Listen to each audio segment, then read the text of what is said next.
We are not afraid.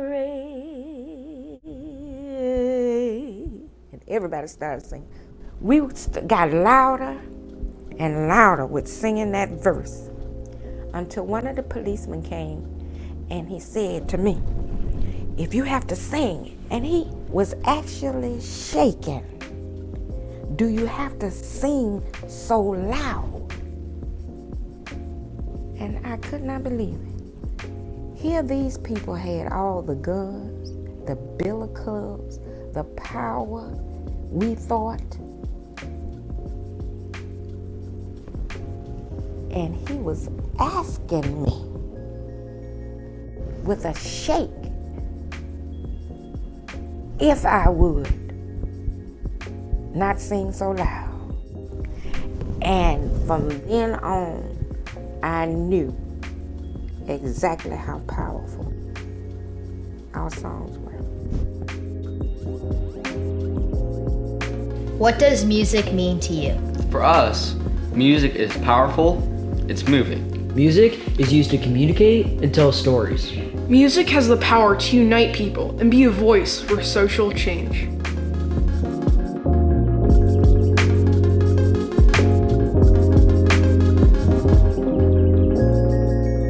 Throughout history, music has influenced people and movements. In the 1960s, oppression of the black community continued to grow through segregation and racism. People needed change and began to stand up to social injustice with grassroots organizations like Student Nonviolent Coordinating Committee, also known as SNCC, and the Congress of Racial Equality, or more commonly referred to as CORE.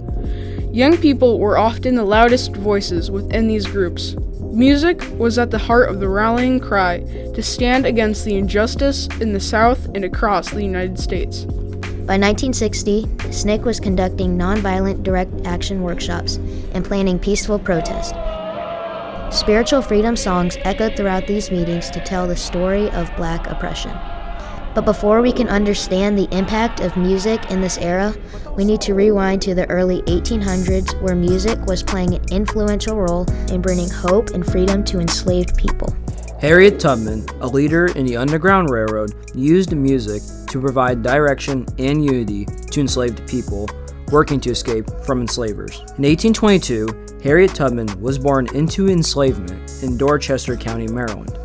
Harriet and her brothers escaped from their enslavers 27 years later. They eventually went back to free the rest of her family. Harriet went back to the South 13 times to free enslaved people. She used songs to communicate with enslaved people and to arrange meetings. She sang, "I'll meet you in the morning, I'm bound for the promised land," which would arrange a time for enslaved people to meet her as they sought for freedom. These songs served as a foundation for what we know as the Underground Railroad. Enslaved people and abolitionists traveling through the Underground Railroad would also sing songs that contained directions to the North and code words or phrases. One of those songs was Follow the Drinking Gourd. Follow the drinking gourd, for the old man is a-waiting for to carry you to freedom if you follow the drinking gourd. Follow the drinking gourd. Follow the drinking gourd, for the old man is a-waiting for to carry. The drinking gourd was a code word for the Big Dipper constellation. The Big Dipper constellation contains the North Star.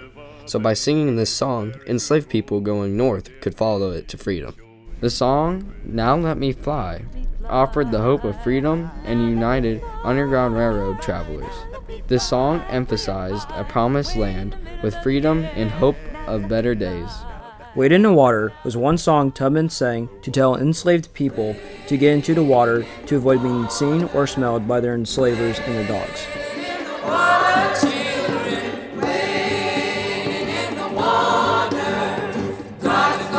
This song helped enslaved people to escape from enslavement to the freedom in the North. Wade in the Water was used by Harriet to hide from the bounty hunters, but in the 1960s, the song was used to get people to wade into the movement.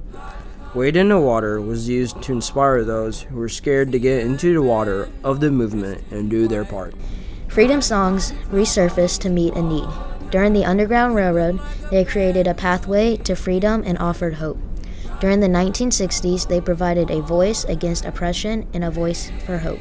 Freedom songs fueled the Albany movement, which occurred from 1960 to 1961 in Albany, Georgia, to put a stop to racial segregation in the city. The first meeting was at Mount Zion Baptist Church. During the meeting, the congregation rose to sing, "We Shall Overcome."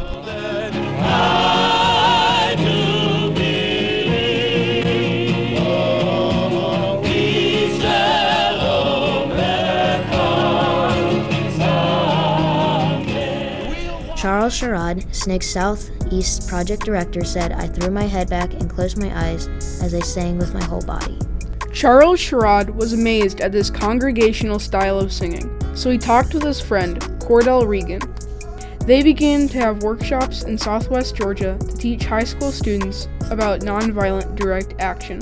This was the beginning of what is now known as the Freedom Singers. They began every meeting with freedom songs that they learned in the sit-in movement. Freedom singing became very popular in the movement and at mass meetings. They believed having an organized group of song leaders could turn the tide of this battle against segregation. Without the songs of the movement, personally, I believe there wouldn't have been a movement. Why do you think that is? I wanted to ask you. Well, we needed those songs to help us not to be fearful when we were doing marches or doing picket lines. And you needed a calming agent. And that's what those songs were for us. Freedom songs have been the key piece of many civil rights protests. For example, the Freedom Ride's a crucial protest that helped integrate buses and bus terminal waiting rooms. Also, the march from Selma to Montgomery was one of the most brutal attacks of any marches throughout the movement. This march could not have happened without the songs of the movement like "We Shall Overcome" and "We Shall Not Be Moved." I've said on many occasions that if it hadn't been for music, the civil rights movement would have been like a bird without wings. Music, it brought us together. It created a sense of solidarity. During the march, we heard the unbelievable blast of the tear gas. We heard the horses coming, and we heard people being beaten with nightsticks. But we had something within that kept us going. I thought I was going to down that bridge.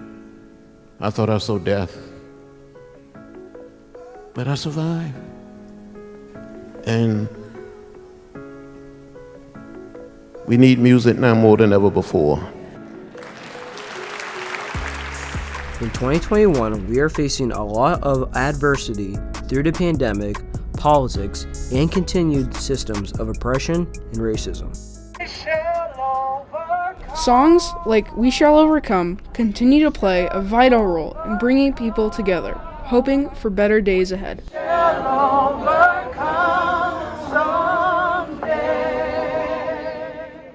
There's a lot of people in this world, they know what's right and what's wrong, but they're not going to do anything about it. Somebody has to be willing to sing, "We are not afraid. We are not afraid." Just like Pete Seeger was saying, we need people who aren't afraid to rise up and overcome. People who will raise their voices in not only song, but live lives that demand equality and freedom for all.